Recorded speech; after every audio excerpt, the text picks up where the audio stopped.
uma pessoa em específico me disse assim: doutora Rosana, eu preciso conversar com você. E ela disse assim: por que eu, uma mulher financeiramente tão bem-sucedida, ela não sabe o que é andar em voo coletivo. Ela anda no voo privativo com o marido, eles têm um avião. E ela disse assim: tenho tudo, estudei, moro onde quero, mas eu não consigo esquecer as coisas que eu escutava na minha infância. Menina preta fedorenta, seu cabelo aí parece de não sei o quê. Por que você nasceu? Uma pena que eu não tive coragem de te abortar.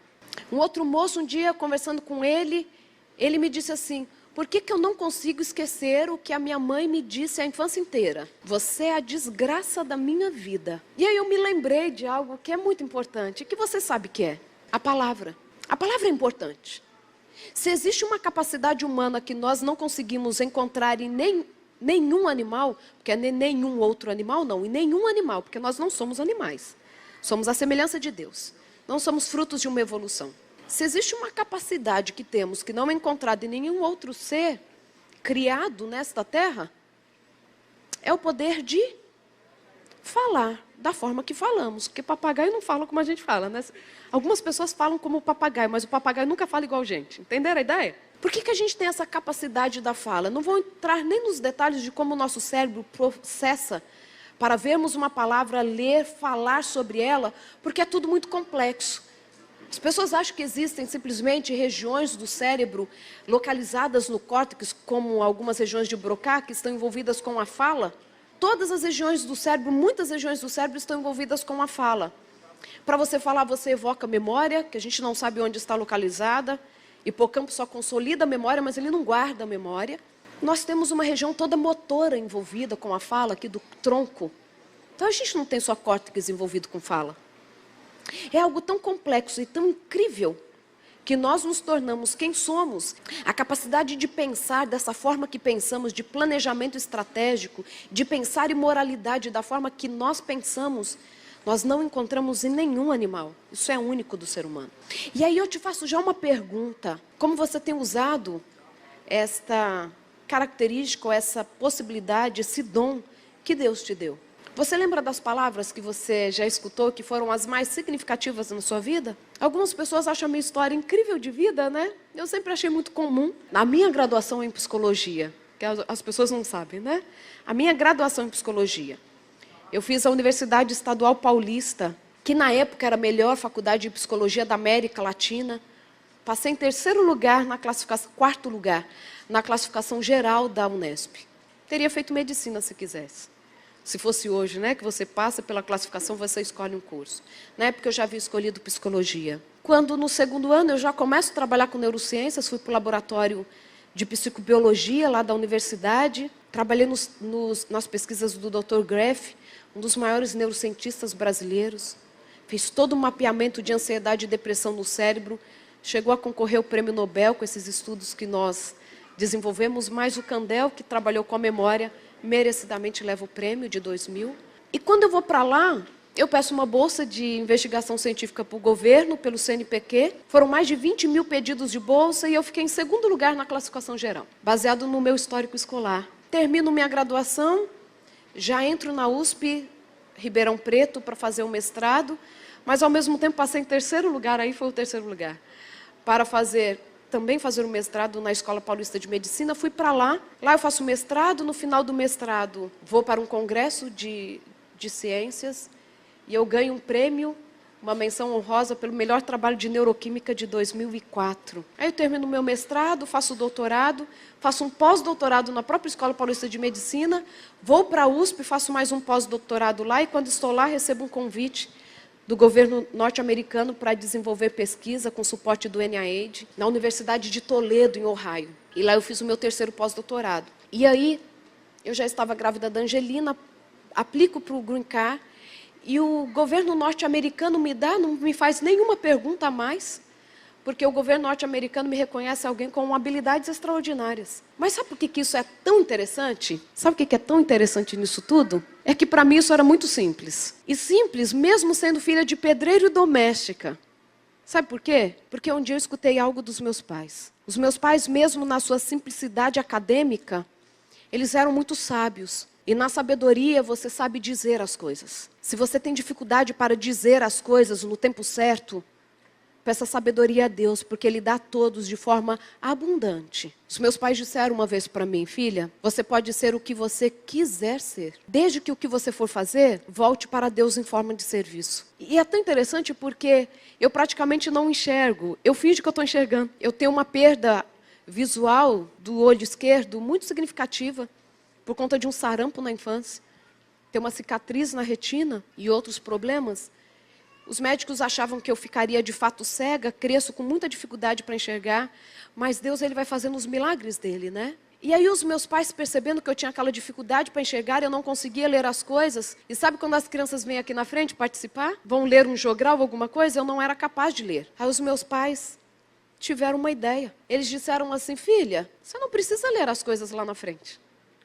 Você tem uma capacidade de memorização que é incrível. Então você pode decorar tudo.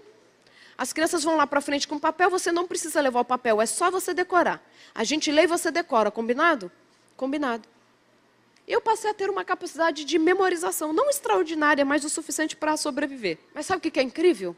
Hoje eu penso assim: eu não tenho essa capacidade de memorização, mas um dia os meus pais disseram que eu tinha. E isso fez diferença na minha vida, na história da minha família. Porque senão, eles poderiam falar assim: olha, é melhor você não participar, fica sentadinha, quem sabe alguma outra coisa você consiga fazer. Mas eles vêm e dizem assim: você não precisa ler, você pode memorizar. O que você tem dito para os seus filhos? Deixa eu te fazer uma pergunta um pouquinho mais complexa. O que você tem dito para o seu cônjuge e o seu filho escuta? Estudos norte-americanos indicam que os meninos preferem levar uma surra dos seus pais, falando do homem. Eles preferem que o seu pai lhes dê uma surra do que escutá-los falar alto com a mãe deles. Então você precisa se orgulhar mais de ser um bom marido do que de nunca ter dado uma palmada no seu filho.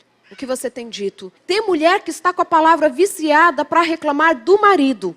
Uma vez uma mulher procurou terapia porque queria separar do marido. Já estava decidida, não queria mais aquele casamento. Claro que todo réu tem direito de defesa. O marido foi chamado. Por que você acha? Você sabe por que você está aqui?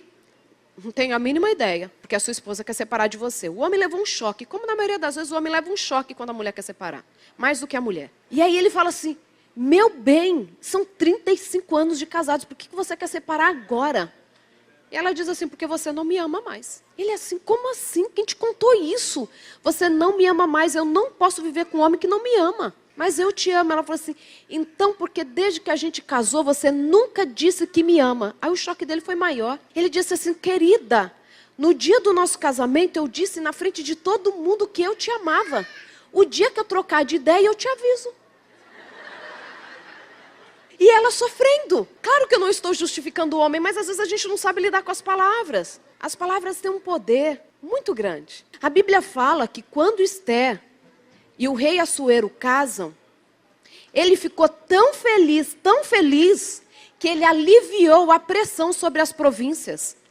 E houve paz no reino. Tem noção do que uma mulher é capaz de fazer? Gente, uma rainha não era tão importante quanto um rei.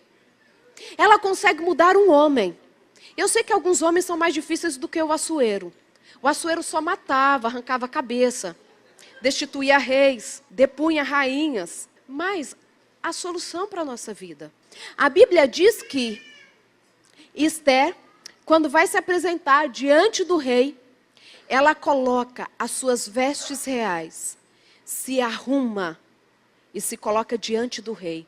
E o rei olha para aquela mulher e fala assim: pega o facinho. Ela estava linda, arrumada, alinhada, é tanto que ele não desconfia o que ela tem para pedir. Meninas, parem de fazer teatro com as coisas. Eu sei que você fica angustiado, o seu filho deu trabalho, mas não é motivo para o marido chegar e você se rasgar, gritar. Aprendi uma coisa com a minha mãe: filha, deixa o seu marido chegar, entrar, comer, tomar banho. Depois que todas as necessidades básicas dele estiverem saciadas, você traga o desafio que você teve durante o dia e que você não pode resolver sozinha. Aquilo que você resolveu, nem diga para ele. Se apresente de forma digna sempre. Não estou falando só da nossa aparência, ok? Serve para todos. Na nossa forma de se portar nas situações. O rei diz assim: se quiser, eu te dou até metade do reino. Ela fala assim: a única coisa que eu quero, rei, que o senhor e Amã aceitem o meu convite para um banquete que eu estou fazendo para vocês para amanhã. O rei assim, nossa, que honra, a rainha fazendo um banquete para mim. A mãe então se achou, né? Imagina a rainha fazendo um banquete, ele o único convidado, junto com o rei. Naquele momento, Esther não disse o que ela tinha para dizer. Porque a gente sabe a hora de abrir a boca. O rei vai no outro dia no banquete, ela fala assim, tem mais um banquete para convidar, ela está preparando a situação. E quando ela diz, ela vai direto ao ponto. Ela diz assim, Amã planejou a minha morte do meu povo. Ela se inclui no problema. Do jeito que o rei amava Esther, ele ia dar um jeitinho de dar uma cidadania para ela, persa, para ela não morrer. Não, ela é judia, mas ela também é persa. Ele teria feito alguma coisa por ela. Mas ela se coloca no meio do problema. E nós temos uma tendência, né? O problema foi da equipe, que errou no procedimento, que não escutou o que eu disse. E nos casos mais graves, a gente até fala assim, não, o seu filho que fez isso. Não é nem nosso, né? A gente se exclui do problema. E aí, gente, ela conta. E o rei fica surpreso em descobrir que ela é judia. Eles já estavam há 5 anos casados. Existem coisas que a gente tem que saber a hora certa de falar. Existem momentos da vida que nós temos que aprender a silenciar. Porque existe um momento exato para nós falarmos algumas palavras. E aí nós sabemos do desfecho da história. O rei não podia revogar a lei, mas dá aos judeus o direito de se defenderem no dia da matança. Nenhum judeu morre. Foram os judeus que mataram os seus inimigos. As circunstâncias têm que trazendo para a nossa vida maturidade. E algumas pessoas envelhecem, não amadurecem, apodrecem. O que a maturidade tem feito com as suas palavras? O que você dizia quando era jovem, hoje você pondera antes de proferir essas palavras. E cuidado se o seu discurso é assim, eu sou tão sincero que o que eu quero eu falo na cara. Eu sei que aqui não tem não, em terras distantes isso acontece. Se você fala que quer o que quer porque você é sincera, não. Você é imaturo e sem educação. Porque a gente tem que aprender a falar na hora que tem que falar. Porque as palavras, no que elas são ditas, elas vão definindo quem somos.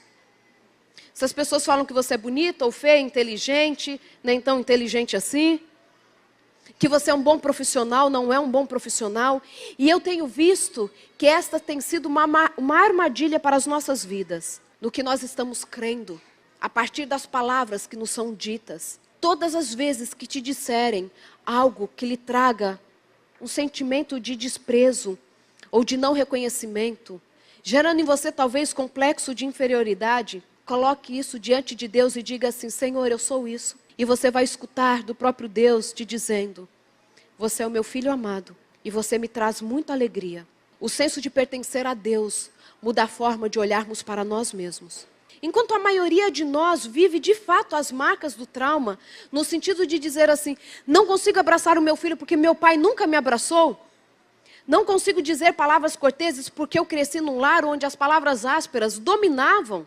Você pode ser a pessoa mais indicada para pegar essas palavras e usá-las de forma oposta. Se você não recebeu amor, você sabe o quanto o amor falta. E você é a pessoa mais indicada para dá-lo. Se você cresceu e até hoje parece que as palavras malditas ecoam na sua vida, nos seus sentimentos, nos seus relacionamentos, você é a melhor pessoa para usar palavras corteses. Você significa para Deus um amor incomensurável, a ponto de morrer numa cruz para dizer assim, eu quero você para sempre. Se as pessoas ao seu redor não dizem o quanto você é importante, saiba que Deus todos os dias o faz acordar como prova de um amor inquestionável.